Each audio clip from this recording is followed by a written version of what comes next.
สายตาเมื่อท้องว่าเธออยากไปกับเขาแต่คงเห็นแต่ความลำเดาไม่กล้าเอ่ยคำรู้ไหมใจฉันยิ่งเจ็บที่เธอต้องคอยเก็บงำเขายังห่วงกลัวฉันจะช้ำหากอายคำ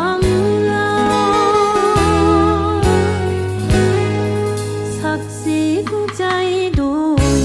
ไม่ขอทนเห็นเธอหนักใจหากตัวฉันเองเป็นตายไปเขาหมดปัญหาข่าวรักของฉันและเธอต้องเจอความหนาวหนาวแต่กับเขาทุกอย่างพร้อมหน้าขอได้ทันที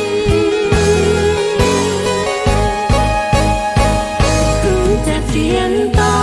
ยให้เธอได้ดีฉันยอมเขาให้ใจที่จ้องทองให้เธอสุขร้องเสียที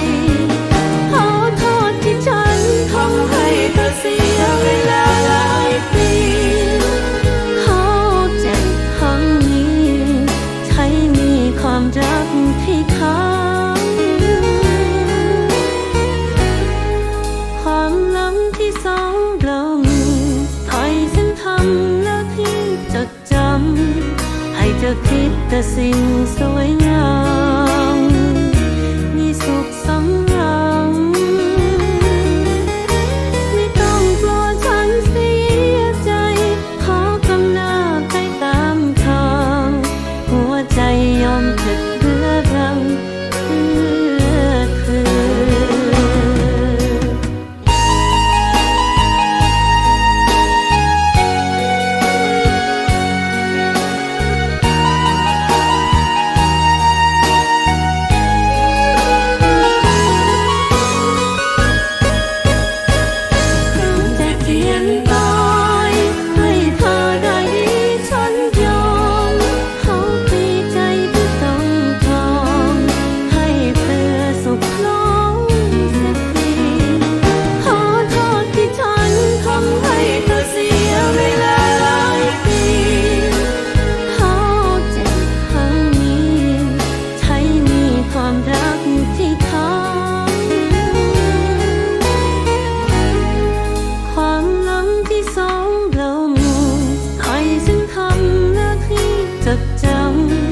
ให้เธอคิดแต่สิ่ง